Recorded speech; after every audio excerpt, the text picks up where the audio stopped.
Olá, olá pessoal, bem-vindos a mais um Translatio Entrevista. Hoje eu tenho o prazer de receber aqui a professora Vanessa Espinosa, que atua na Universidade Federal do Rio Grande do Norte desde 2007 e também é diretora do Museu do Seridó.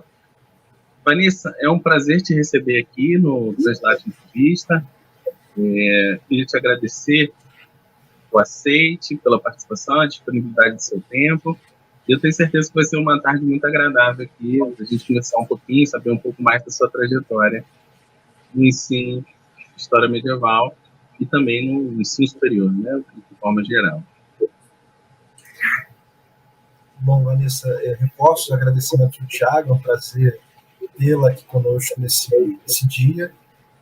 E, enfim, a gente normalmente começa essas nossas atividades pela pergunta mais básica, assim, né? Como é que começou o teu interesse pela história medieval? Como é que você chegou nisso? Bom dia, boa tarde, boa noite a quem nos ouve, nos vê nessas ondas cyberespaciais.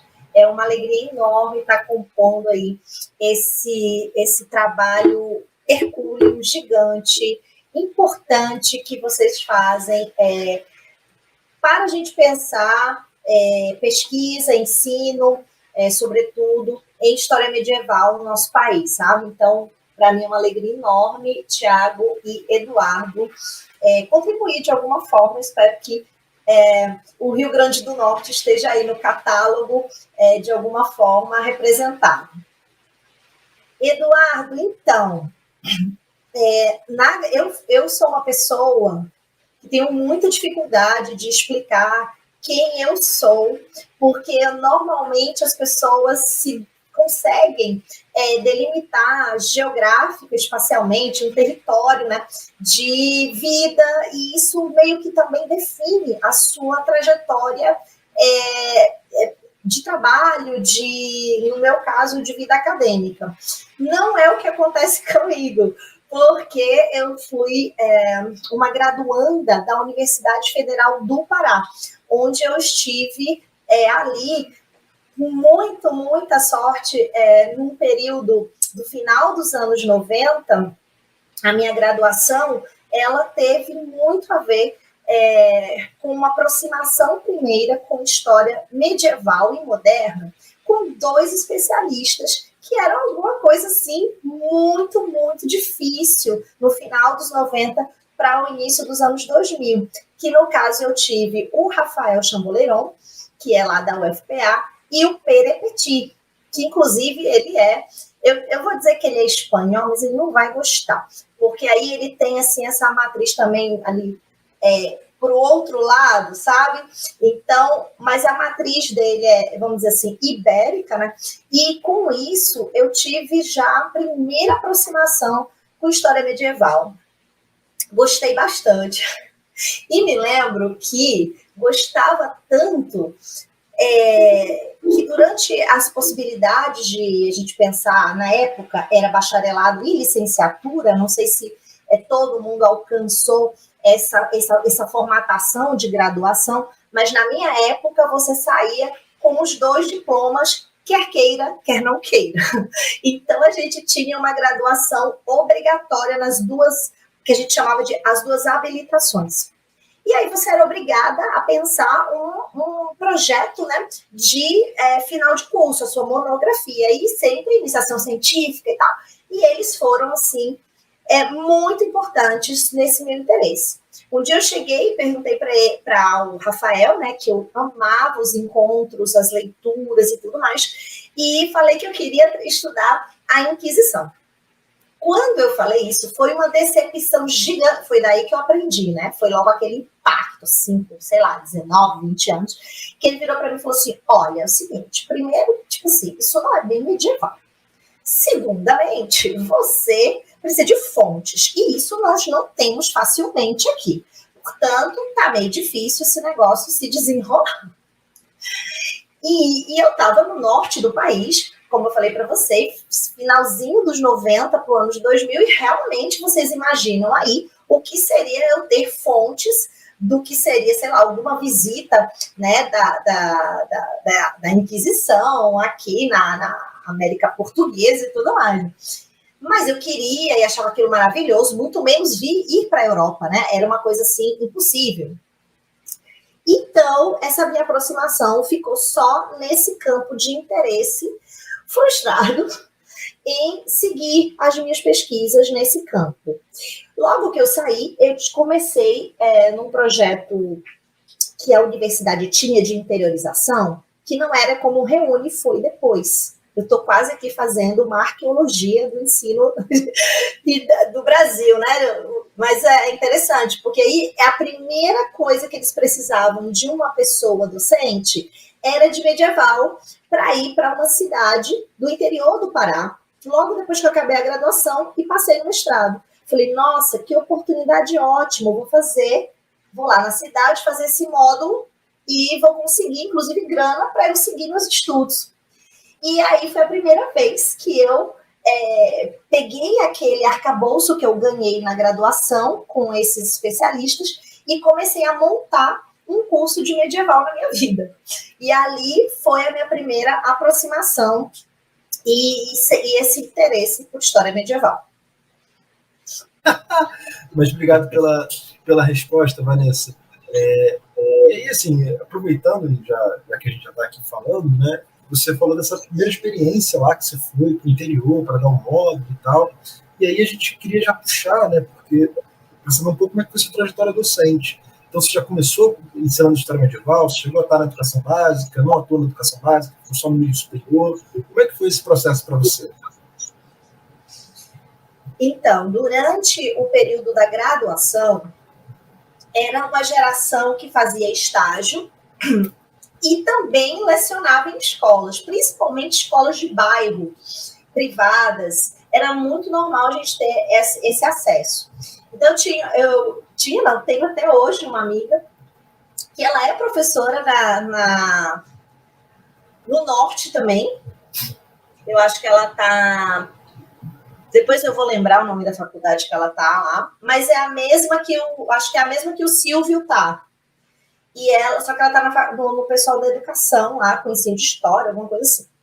E ela, a Letícia, chama Letícia, ela estava muito assoberbada de coisas e disse, pega que o filho é teu.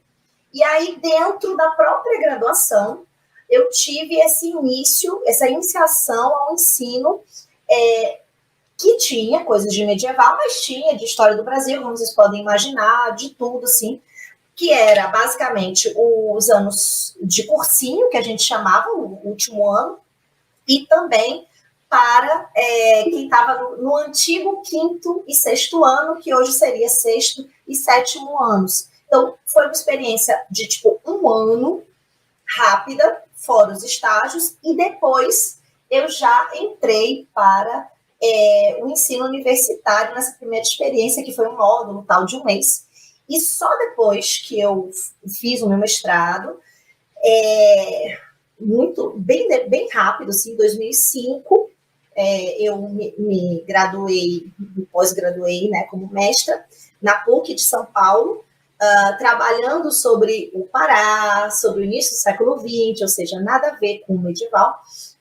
E aí eu vim para o Rio Grande do Norte, onde estava a minha mãe, minha família, e aqui foi que houve o concurso para história medieval, que não era na época medieval só, sempre era algo e algo, né? Alguém com alguém, era sempre uma casadinha.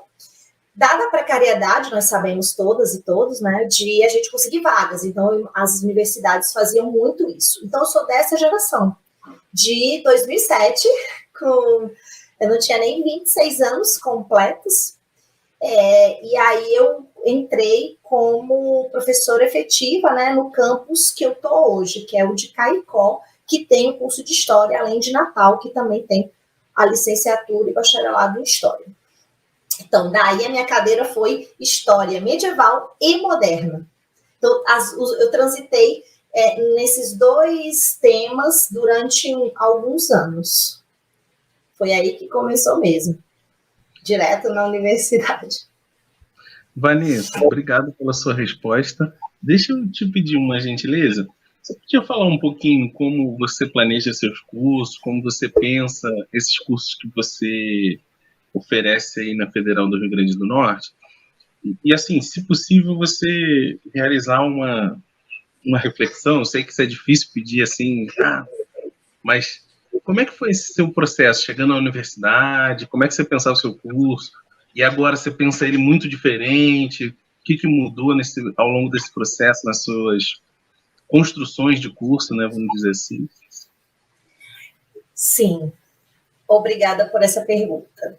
Ela é muito fundamental, na verdade, é praticamente o chip, ou a célula-mãe de toda a minha prática. Ela tem a ver um pouco com a forma de ver a educação.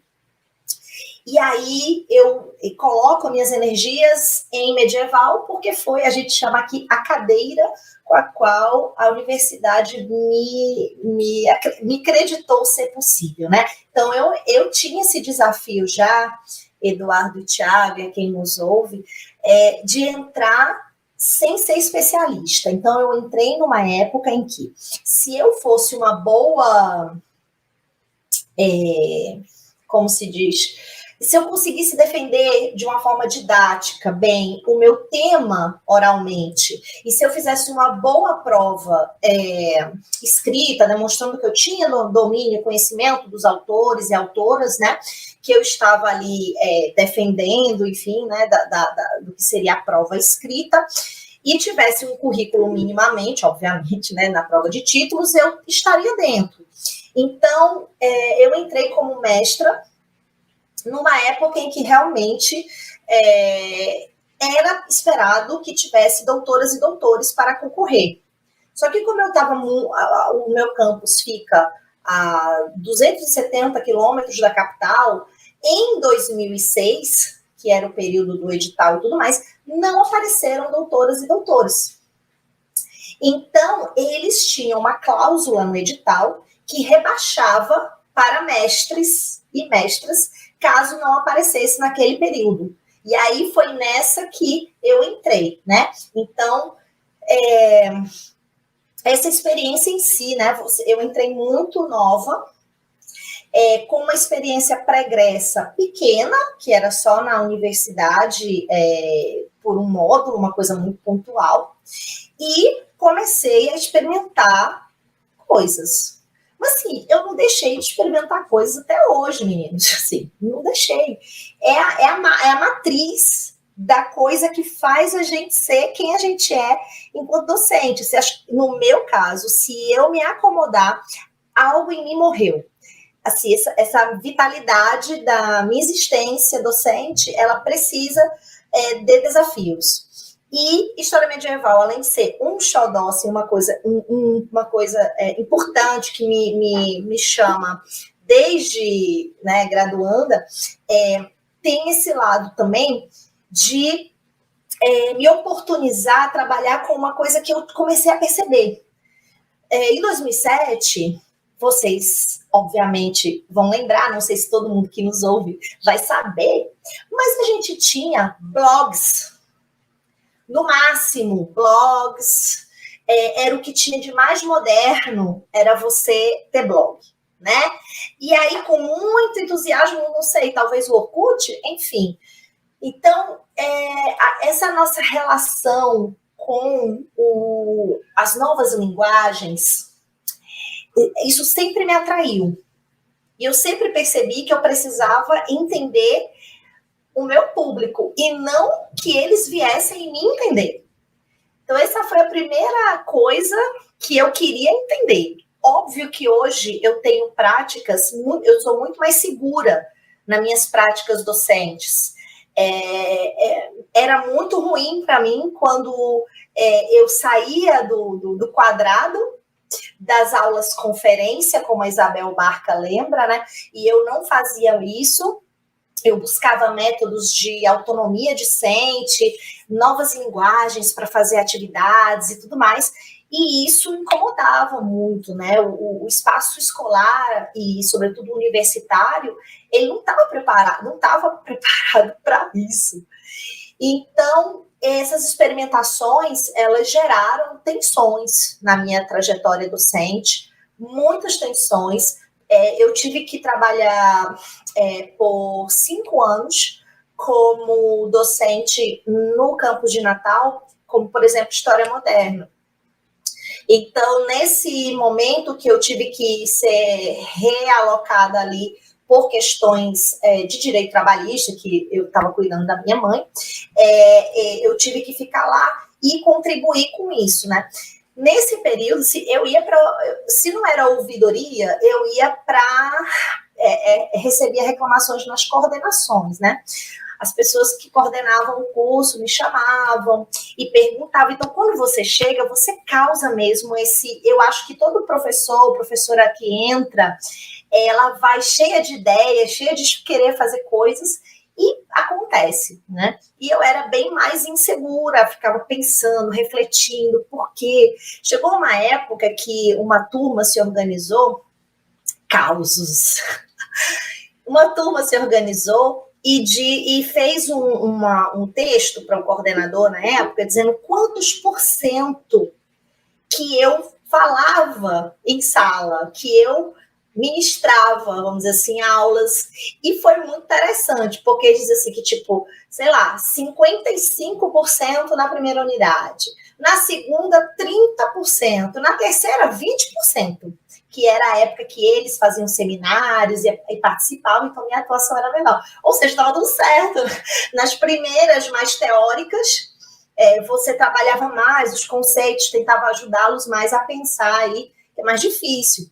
E aí, depois, você já ia para alguns temas, eles tinham alguma autonomia, e no terceiro, mais autonomia. Mas, no entanto, isso era, enfim, o fim da picada. Então, passei por várias coisas, porque a minha lógica é a da autonomia. É muito frustrante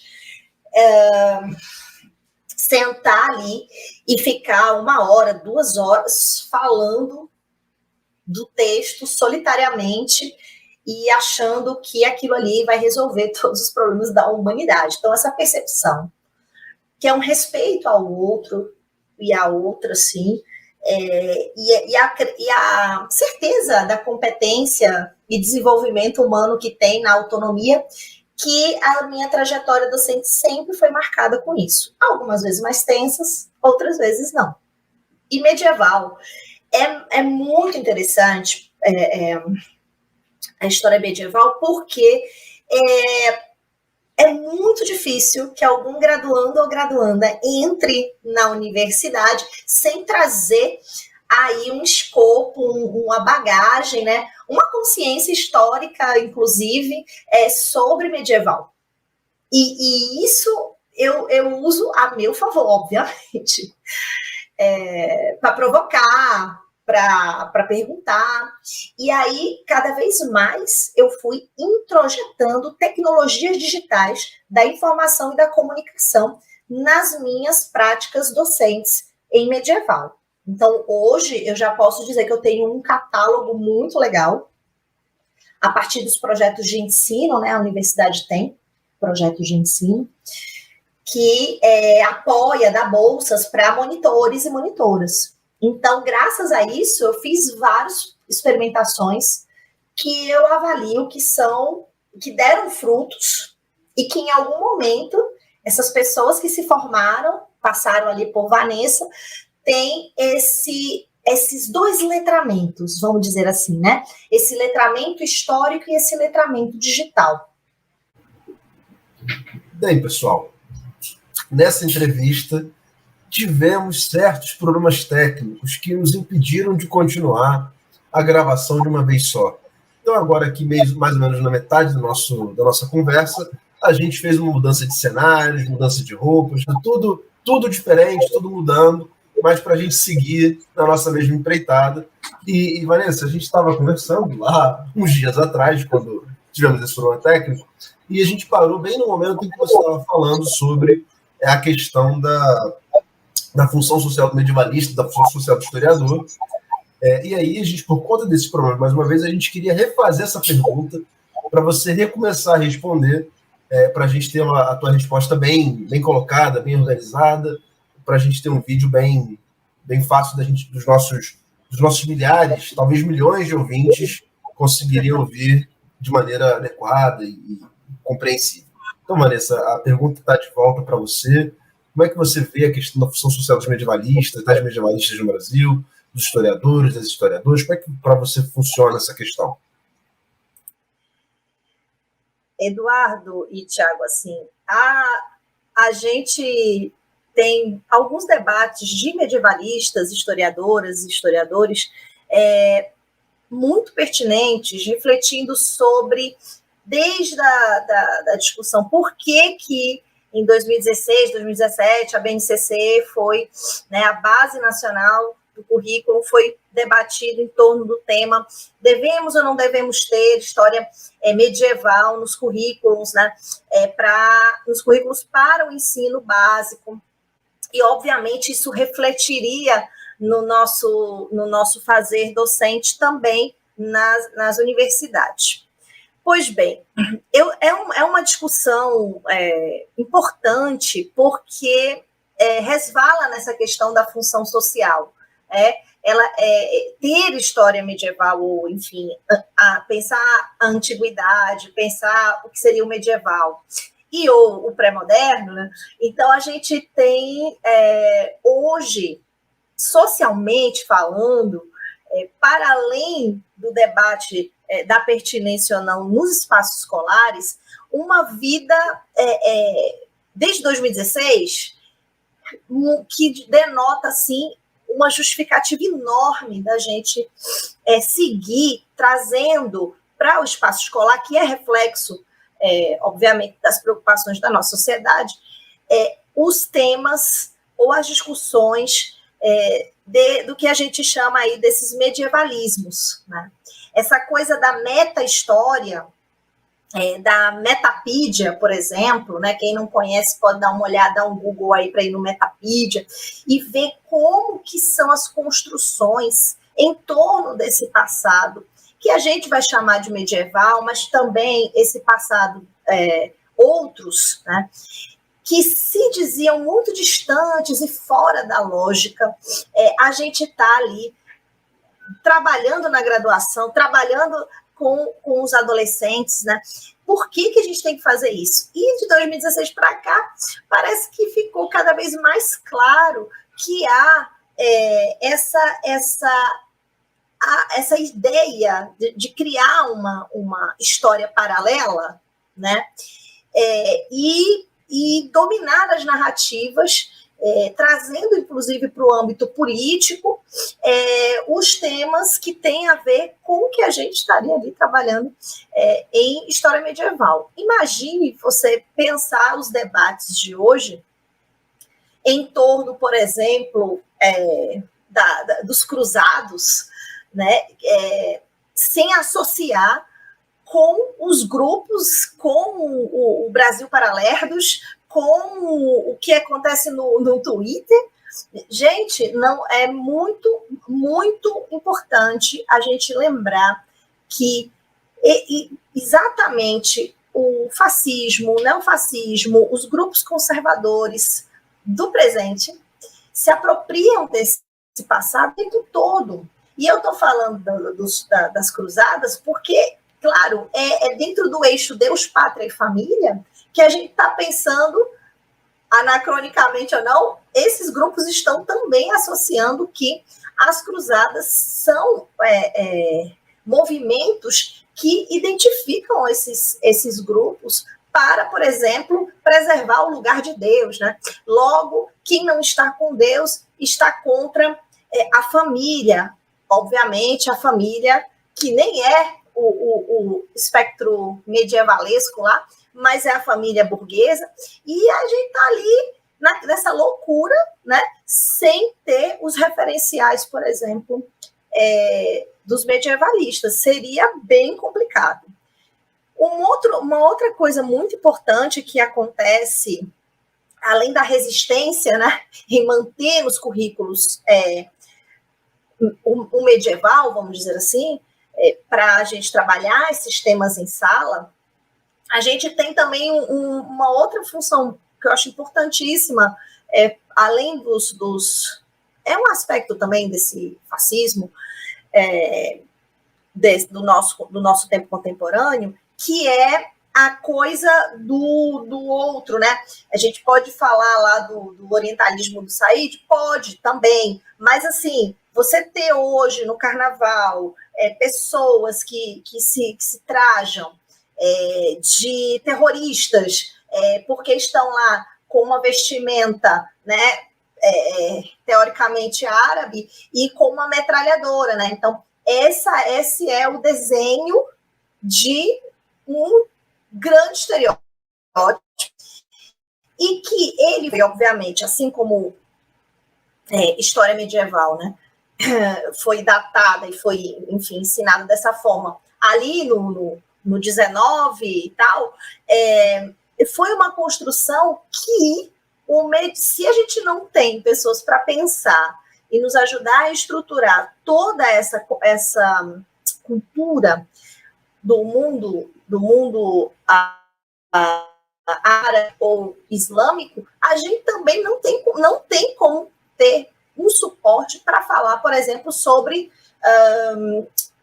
intolerância, sobre o outro, enfim, sobre ações xenofóbicas e outras ações. Então, tem esses dois eixos, assim, que eu estou falando nesse caso do Islã, mas eu poderia falar também do continente africano, da China, que são, assim, no caso da China, principalmente, superpotências, quando a gente está pensando no medievo, vários eixos poderosos em que o Ocidente ali, que a gente estava discutindo anos e anos, né, no medieval, ele era muito fraquinho ali no medievo. E a gente, enfim, construiu uma narrativa, né, em que esses lugares, esses espaços, esse poderio, ele foi meio não, né, propositadamente colocado de lado, assim, né? Então, essa narrativa eurocentrada que a gente está vencendo também tem uma colaboração importante dos medievalistas. A gente ainda tem pouca gente que está estudando China, né? A gente tem alguns colegas que estão trazendo essas coisas para o português e refletindo sobre. Então, acho que essa é uma outra função social no Brasil que está fazendo muita diferença, porque a gente está, pelo menos eu, né, estou garantindo no meu espaço ali escolar, que é a universidade de formação de docentes, eu estou tentando garantir que haja um conhecimento de uma história conectada, de uma história mais global, fora do eurocentrismo, não branca. Então, isso tudo é graças a muitos colegas medievalistas no Brasil que estão fazendo pesquisas, que estão se movimentando e talvez até estimulando, né, traduções, para que a gente também alcance esse movimento a chegar na ponta, né? Acho que esse é um legado muito importante dos colegas especialistas, e os medievalistas, assim, esses grupos de pesquisa, os laboratórios, tem muita gente bacana, e a pandemia ajudou a gente a circular esses saberes no Brasil desses medievalistas, o que está ajudando bastante nessa formação atual de futuros e futuras docentes. Então, perfeito, Vanessa, obrigado pela sua resposta. E aí a gente passa aqui na nossa entrevista a um elemento um pouquinho mais específico da sua universidade, né, que é o processo de construção da área de História Medieval na Federal do Rio Grande do Norte. Que a gente queria te ouvir um pouquinho a respeito de como que foi isso, como é que foi a tua chegada, a construção, digamos assim, dos seus cursos, esse processo. Você até tocou, né, anteriormente, quando você falou da trajetória docente, mas essa, digamos assim, essa aproximação com a história medieval, como é que ela se deu? Teve apoio dos colegas? Não teve? Como é que a história medieval é vista dentro ali da Federal do Rio Grande do Norte, onde você trabalha? Isso talvez seja um elemento interessante para a gente escutar, justamente por algo que você tocou na sua última resposta, que é a questão de que há poucos anos atrás a gente estava discutindo se essa história merecia estar dentro do ensino básico, por exemplo. Sim. Olha, o Rio Grande do Norte, a gente tem, na Federal do Rio Grande do Norte, e na Estadual do Rio Grande do Norte, teria o curso de História. O que eu posso falar é que nessa leva de colegas da área, o ensino, enfim, a cadeira, a gente chama aqui a cadeira de História Medieval, ela não é composta por medievalistas, no sentido que hoje nós temos, né, colegas que já têm mestrado e doutorados, pós-doutorados, enfim, tiveram experiência, inclusive, vários colegas internacionais de conseguir ir, né, a acervos e discutir, enfim, pensando em outro lugar, né, mas a partir também do sul global. Então, quando eu entrei, né, já tinha um colega que estava nessa cadeira há muitos anos. E eu acredito que só agora, que no caso é o campus de Natal, né? Tem um curso de História em Natal e tem um curso de História em Caicó, que é onde eu estou.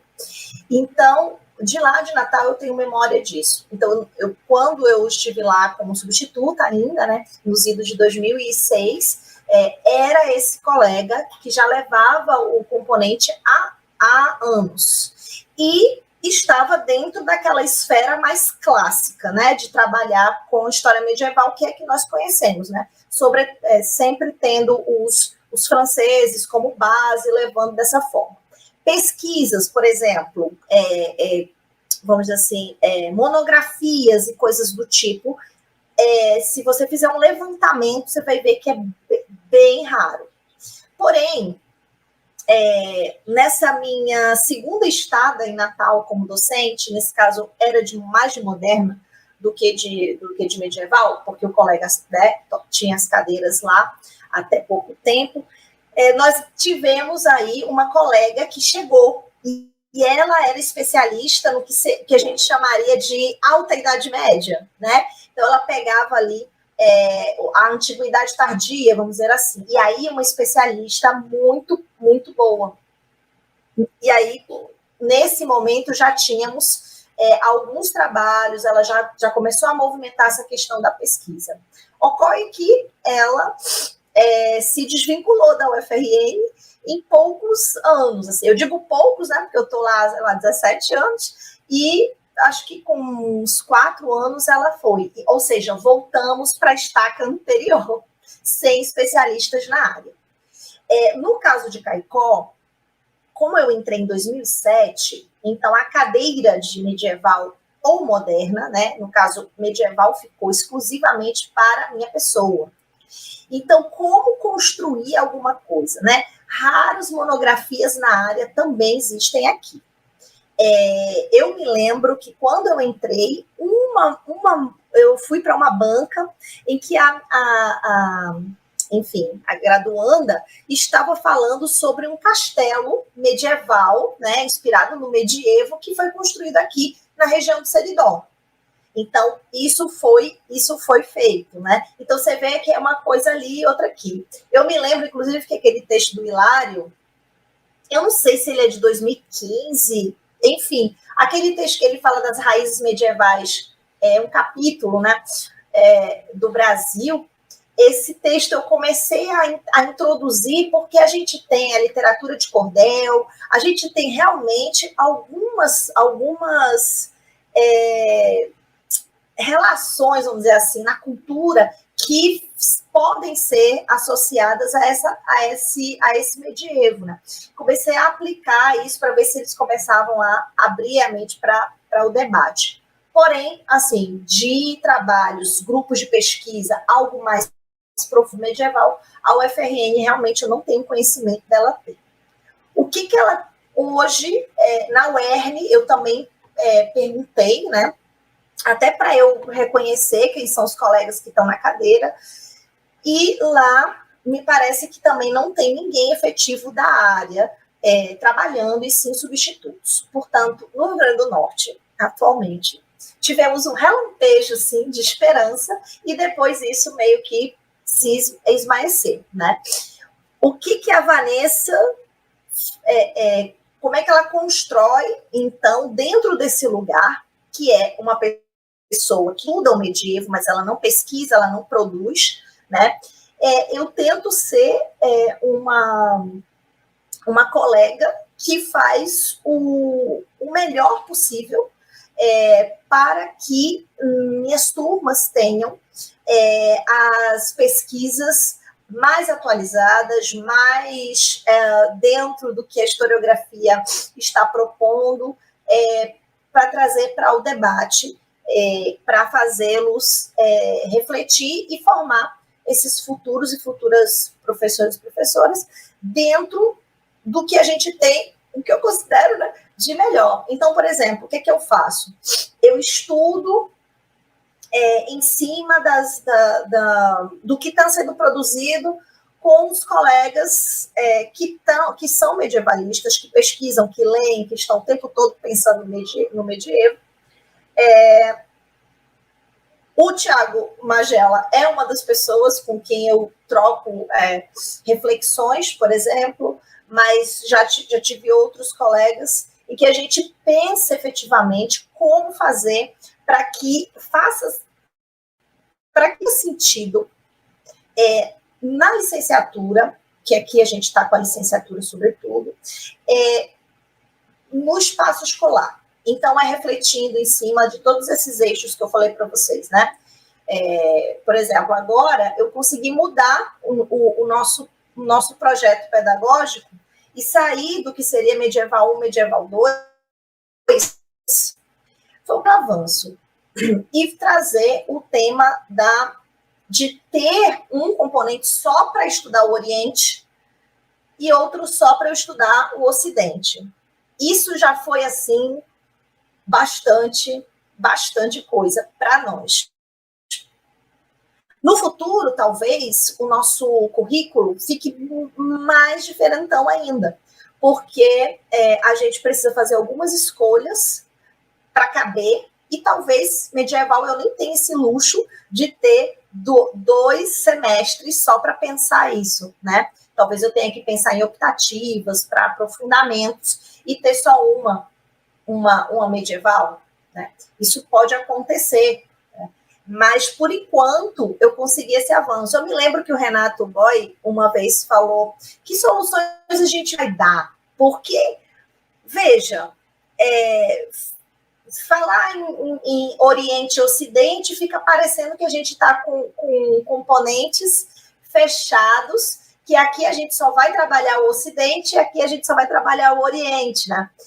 Se a gente põe medieval 1, medieval 2, fica também parecendo que a gente vai trabalhar, enfim, né, numa perspectiva mais tradicional. O que fazer, né? O que fazer? Como se colocar, como construir essa área de uma forma que você possa dialogar com o que a gente tem hoje de uma história mais fora desse eixo eurocêntrico, vou dizer assim. Então, a gente está pensando numa história como um método, uma história conectada? Sim. A gente está saindo desse eixo eurocentrado? Sim. Então, a construção e o incentivo tem sido nesse caminho. Enquanto historiadora, docente, pesquisadora,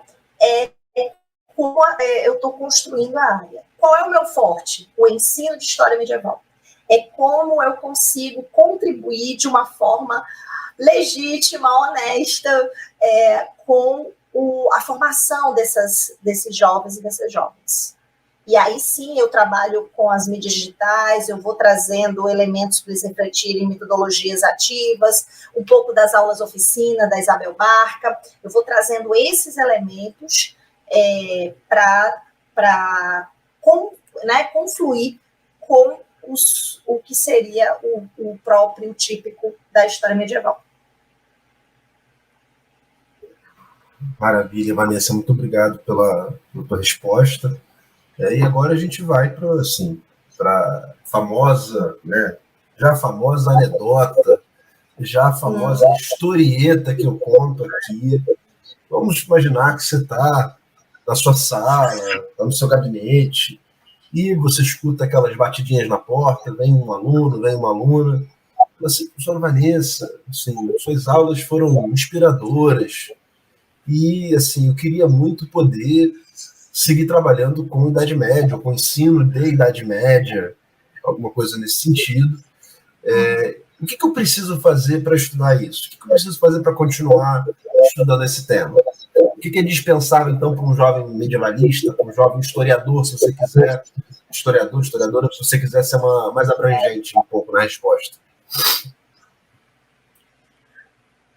Olha, Eduardo, hoje, com essa estrada aí de experiências no espaço escolar e na pós, né, com docentes, se essa jovem quer, como de fato já aconteceu, de gostar muito e tal, a primeira coisa que a gente precisaria realmente era entender que o mundo não foi criado em 7 dias. Então, assim, essa quebra do paradigma que essas pessoas chegam para estudar medieval, eu não sei se vai ser sedutor ou se vai ser se vai ser desafiador ou se vai ser repelente, né?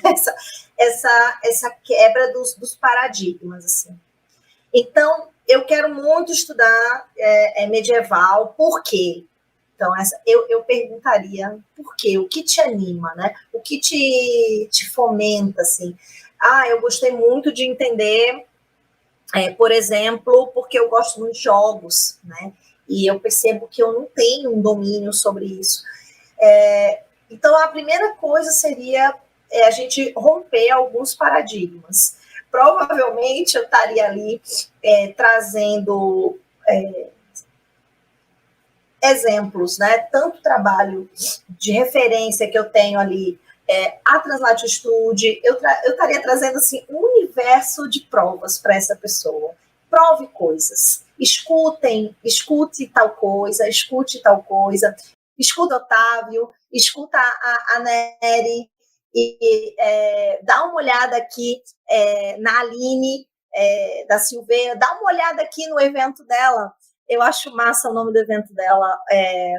São Noites Infernais, talvez? Eu não estou lembrando. Mas eu acho que né, Tiago? Acho que é Noites Infernais e tal. Eu falei, vamos provando coisas, porque esse conselho do único que eu tenho de você trabalhar, então, para a gente quebrar os paradigmas, vai experimentar coisas. Vou te dar essas referências. Graças à pandemia, temos várias áudio e audiovisuais para que você comece a experimentar o que é que realmente você gostaria de fazer. Provavelmente, eu estaria estimulando a pensar numa história não branca, estaria dando ali referenciais para que se observasse o Oriente e seus estereótipos criados pela academia, estaria seduzindo a sair provavelmente de um eixo eurocêntrico que ela estaria muito imbricada. Mas eu gosto muito do ensino de história. Eu já ia passar logo conversar com ela ou com ele sobre aquela obra lá o Viana, não foi? Luciano, que fez aquela obra sobre ensino de história, trabalhou com medieval, né? Aquele livro eu uso bastante, tem as coisas antes.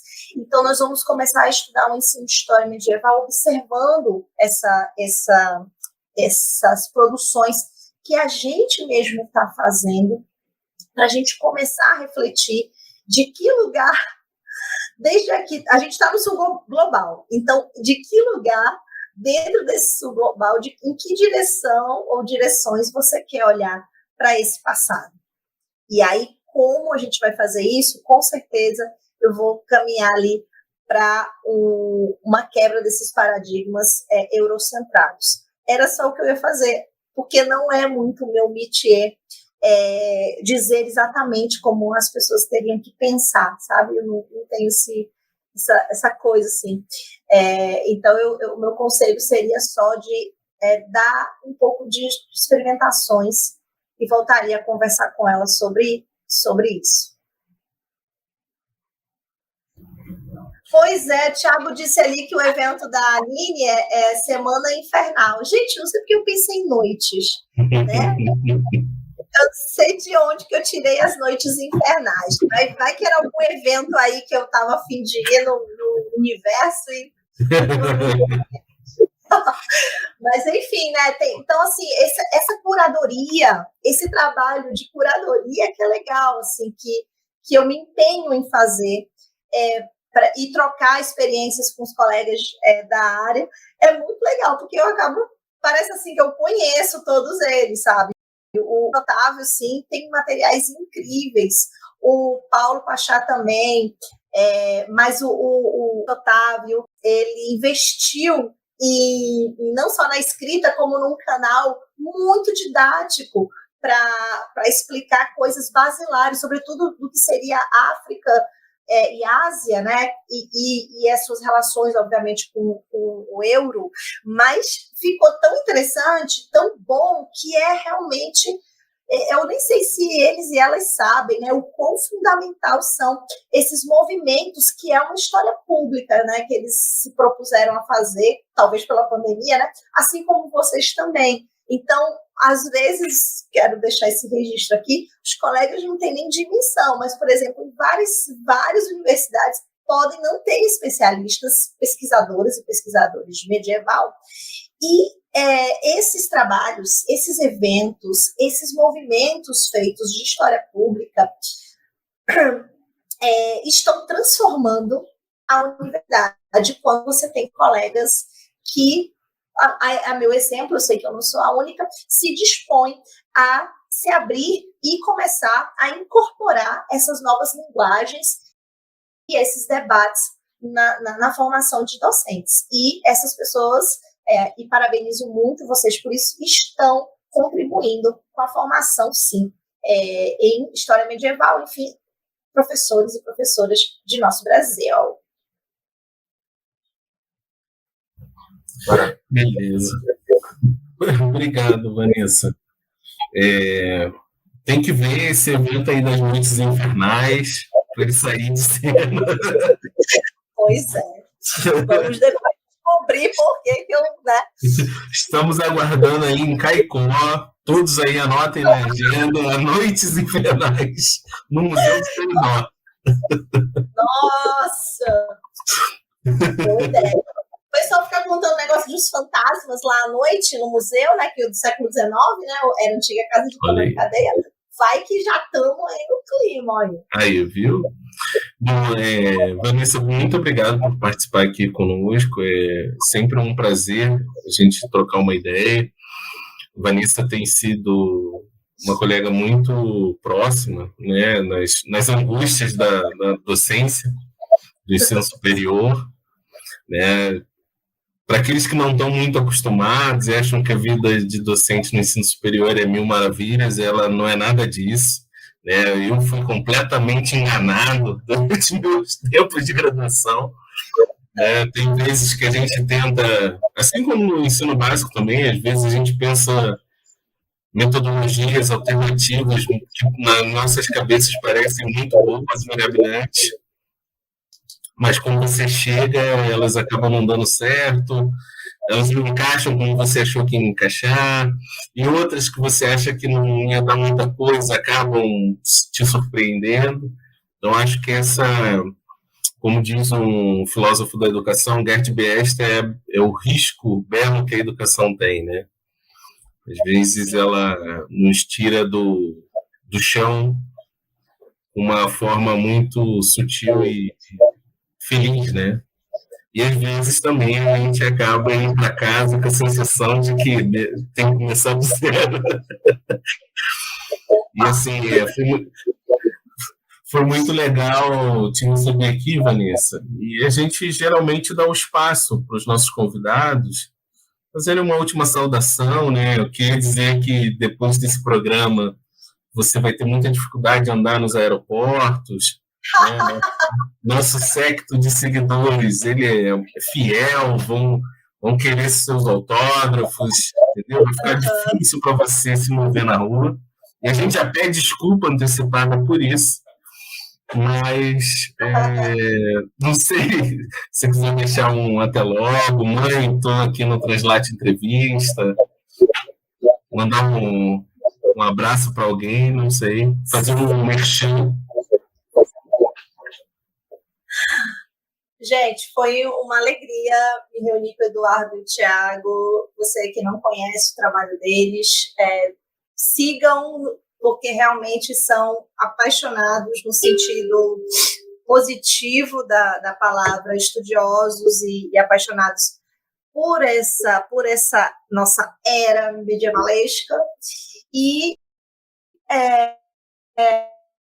bom, quem quiser saber mais, você pode tanto... obviamente, você não vai encontrar tantas coisas em relação a medieval, e sim em relação ao ensino e relacionado a isso, mas eu estou lá no academia.edu, se você buscar Vanessa Espinosa vai ser bem facinho. Eu estou à disposição, se vocês quiserem trocar ideia, no meu e-mail, provavelmente é o melhor, que é vanessa.espinosa@ufrn.br, e nas redes sociais, para quem está vendo, minha rede social já está aqui, mas eu também falo, para quem estiver ouvindo, é o @vanessaespinosa.ufrn por enquanto. Então, agradeço demais a confiança e até a próxima. Valeu, pessoal. Até logo, então. Tchau, tchau. Tchau, pessoal.